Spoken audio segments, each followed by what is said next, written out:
just terribly for the National Football League in a variety of different ways for the last 2 years. Right? It feels like it's been sort of a 2-year. Remember, there was a time when we would say, look at the NFL. They dominate the news cycle, even when they're not around. And we would say that in a positive way. Yeah.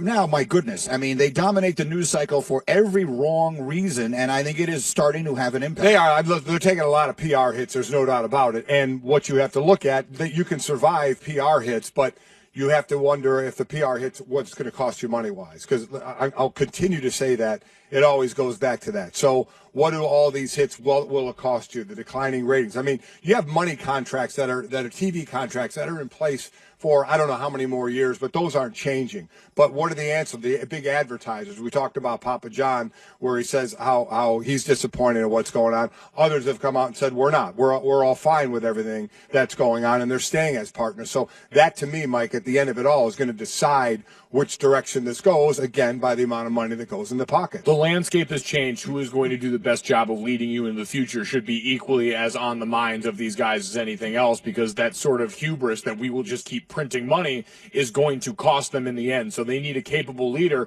And this is a cautionary tale for the NBA. Life is really good for you right now. Don't mess it up. Yeah. Yeah, that is true, because it has been good for the NFL for years. They are in that place that you just talked about, dominating the news cycle during the offseason, enjoying a swell in ratings and interest. Like, don't mess this up, guys. It's interesting. If we were to trace the issues the National Football League has had, and I'm sure you guys saw the comments. Oh, hold on a second. I've got to pause 10 seconds, and then we'll continue this conversation and much more on a very busy Thursday with Mike and Mike Sports Center right now.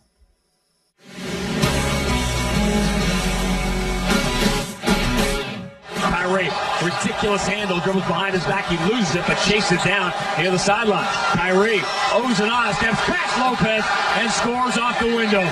Timeout, Luke Walton, to say what? I got a word. Damn! That's all you can say. Wow!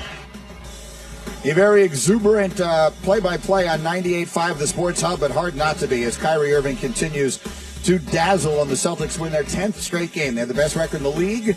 They beat the Lakers 107-96. Warriors beat the T-Wolves last night by 24. Especially impressive because they did it without KD, but they always win without KD. They've now won 14 straight games in which he didn't play.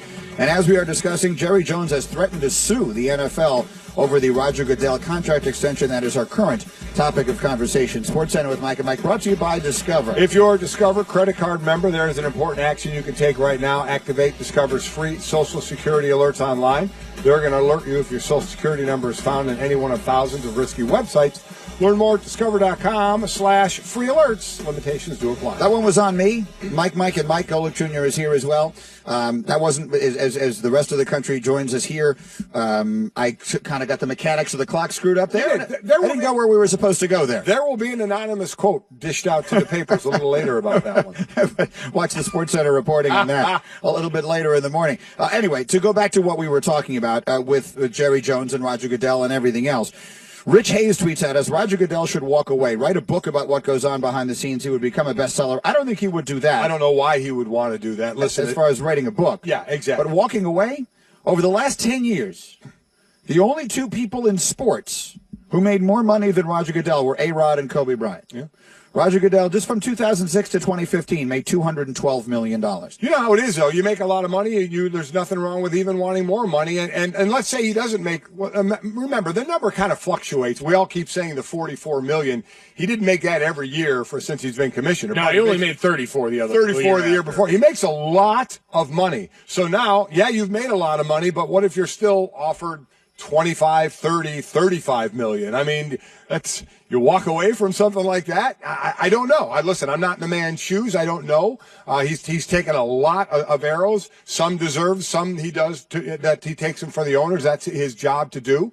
And some he brings on himself as well. That's a lot of money to walk away from. That part of it's just like, that's all relative, though. Like, it's relative to your space. Like, the average person would say that about a veteran-level NFL player. That's right. Who might be on a bad team, who's on some of his last years in the league, and who has a number in mind, who goes into every season, especially if they're maybe signing some of those, like, smaller one-year deals on the back end, and says, I got a number that makes this worth my while. And maybe for Roger Goodell at this point, he's got a number that he says, this makes it worth my while to keep dealing with the Jerry Joneses of the world barking up my tree, to keep dealing with the public that constantly wants to bash me, and to make sure that I can live comfortably enough to get by with the rest of that, knowing it's going to be part of the process. Like anything else, it's not about Sundays. It's worrying about everything that it takes to get up to that point. You're right. I agree.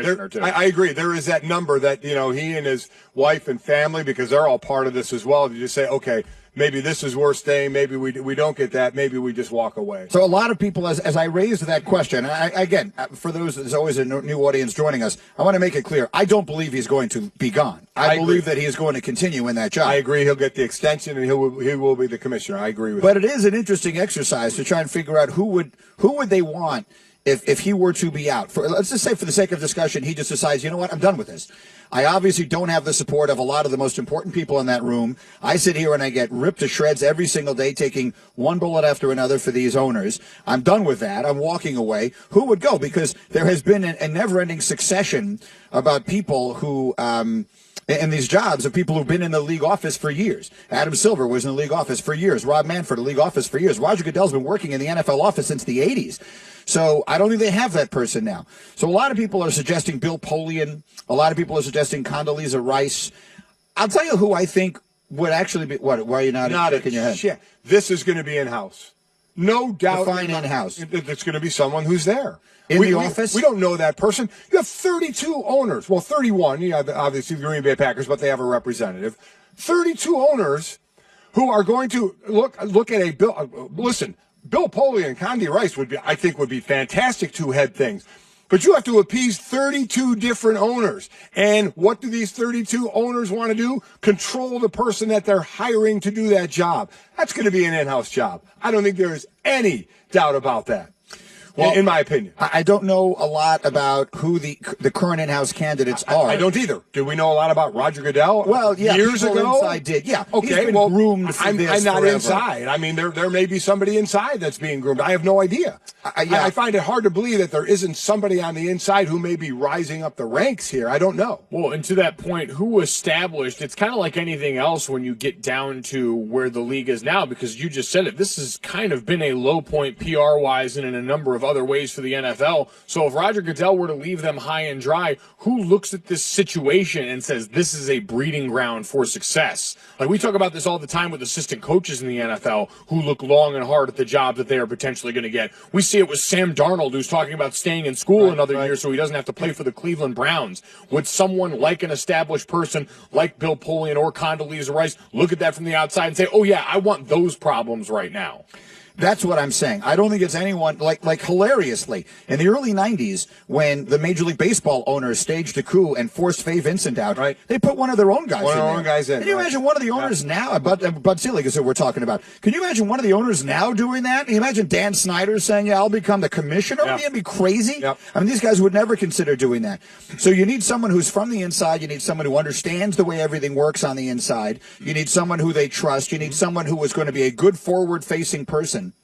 I think Amy Trask would be an excellent commissioner of the National Football League. I've heard a lot of people say this is not an original thought on my part. Big fan make of it clear. Yeah. But for any number of reasons, and she's a person who, again, while working in the front office of an NFL team, up to and including being the CEO, I believe she was the CEO, that was the exact title that she had at the Raiders. For the Raiders, but she didn't make hundreds of millions of dollars doing it. It's got to be someone for whom the amount of money that this job pays is a difference maker. Because if you're the CEO of a Fortune 500 company, you're not coming to work for these guys. No. This is they are the most complicated board of trustees you could ever, or board of directors in this case it would be, that you could ever possibly deal with. And also, think, to Mike's point, think of what you're walking into. If this truly is, and again, we all agree, I think you agree too, you think Roger's going to be gone? Oh, yeah. You think I think he's going to be here. So we all think Roger's going to be the commissioner, so we're just kind of playing out this exercise. But to that point, who's stepping into this? Because right now, it's not a pretty picture. Because one of the things you do is you compare it to other sports. And we compare it to basketball being like the Valhalla right now. Wow, they got it going on right now. Baseball has it going on really well. And boy, the NFL's got some real PR and possibly legal issues, though they keep seeming to, at the end of it all, win the legal issues. The road to it can be an up and down thing. So, yeah, you'd have to find someone that said, oh, yeah, I want to take on all this mess going on right now. Yeah, because, I mean, there's an easy part of this that says, man, you look at the guy, another one who's doing a really good job at this right now, slide a blank check across the table to Adam Silver and tell him, hey, come on over here to this party. You've done really well. But it's entirely different. I mean, you've got an owner, or a commissioner that's so tailor-made for that league, that's a little more progressive overall in what it's willing to endorse, that can skew a certain way, that's not as beholden to the ownership, that can do a little more player-owned adventure with the fans, because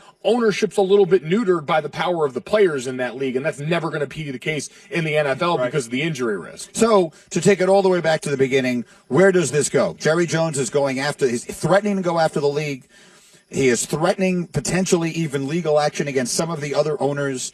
The last time I can think of, now, this is not the first time he's done this, remember? I mean, he went out with his own, he had his own sponsorships and all that kind of stuff for his stadiums and all that, and he won all that stuff. He came in and he was like a wrecking ball, or whatever, the bulldozer, when he first took over the Cowboys in a group that has generally been pretty staid, and he knocked over a lot of furniture and stuff like that. But since then, he's sort of now assumed sort of the patronly air, I think, of sort of the senior owner, and people look to him in that way and whatnot.